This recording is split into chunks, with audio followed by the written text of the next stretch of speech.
చీరాల పట్టణంలోని రాఘవేంద్ర హైస్కూల్ నందు 17వ వార్షికోత్సవ వేడుకలు కరెస్పాండెంట్ మణికుమార్ ఆధ్వర్యంలో ఘనంగా నిర్వహించారు. ఈ సందర్భంగా విద్యార్థులచే సాంస్కృతిక కార్యక్రమాలు విశేషంగా ఆకట్టుకున్నాయి. ముఖ్య అతిథులుగా బాపట్ల జిల్లా నైపుణ్య అభివృద్ధి అధికారి మాధవి, విశిష్ట అతిథులుగా హైస్కూల్ సోషల్ అసిస్టెంట్ రాజు విజయ్ కుమార్ పాల్గొన్నారు.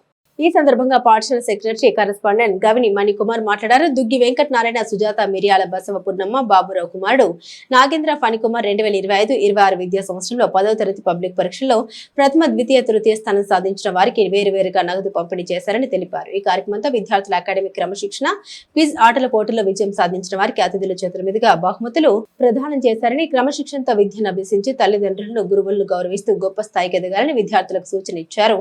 ఈ కార్యక్రమంలో పాఠశాల అడ్వైజర్ ఎన్ పావని, ఉపాధ్యాయులు, తల్లిదండ్రులు, విద్యార్థులు పాల్గొన్నారు.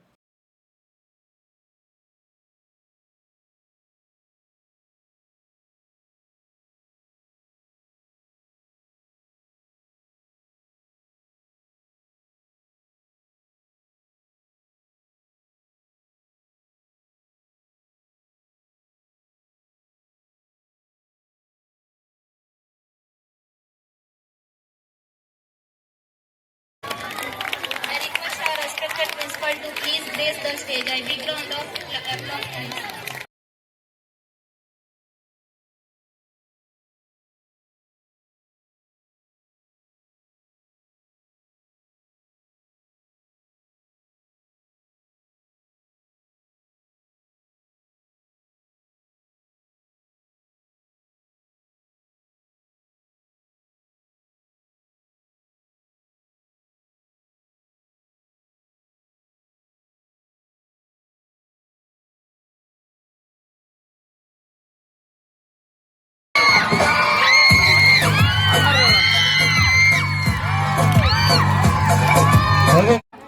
సివిల్ సర్వెంట్లు మొట్టమొదటిగా మన స్కూల్ నుంచి రావాలి.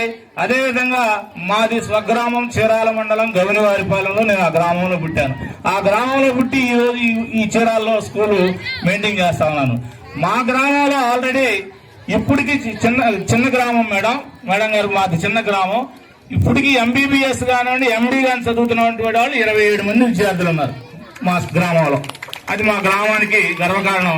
అలానే బ్యాంక్ ఎంప్లాయీస్ ఉన్నారు, అలానే గ్రూప్ కానిస్టేబుల్స్ ఉన్నారు, సెంట్రల్ గవర్నమెంట్ ఎంప్లాయీస్ ఉన్నారు. మా గ్రామంలో నుండి కూడా మాకు సివిల్ సర్వెంట్లు కావాలని చెప్పి నేను మనస్ఫూర్తిగా భగవంతుని ప్రార్థిస్తా ఉన్నాను. ఒక తల్లి బిడ్డకు జన్మ అనివ్వడం అంటే మీకు ఆల్రెడీ గతంలో చెప్పాను. ఆ జన్మనిచ్చేటువంటి సమయంలో రాఘవేంద్ర ఇంగ్లీష్ మీడియం స్కూల్స్ యాజమాన్యానికి మెనీ థ్యాంక్స్. అందులో నన్ను గెస్ట్ గా పిలిచారు. నేను కొంచెం ఇబ్బంది పడుతూనే వచ్చాను. సరే సార్ మాట కాదని లేకుండా వచ్చాను, కానీ వచ్చిన తర్వాత నన్ను ఎందుకు పిలిచారు అనేది అర్థమైంది. Many thanks. నేను మీకు చెప్పేది ఒకటే, ఇప్పుడు వరకు చాలా స్పీచెస్ యాక్చువల్గా నేను ఆ స్పీచ్లన్నీ కూడా నేను మిస్ అయ్యాను. స్కూల్కి మీరు ఏ టైంకి రావాలి? 8కి రావాలి. మళ్ళీ ఈవినింగ్ ఏ టైం అయితే క్లోజింగ్ టైం అయితే ఆ టైంకి వెళ్ళిపోతారు. 4 కానీ 5 కానీ 6 కానీ ఏ టైం అయితే ఆ టైంకి వెళ్ళిపోతారు. అంటే ఇక్కడ మనము ఒక టైంకి అలవాటు పడ్డాం కదా, ఒక టైంకి, అంటే ఒక క్రమశిక్షణతో కూడినటువంటి ఒక టైం.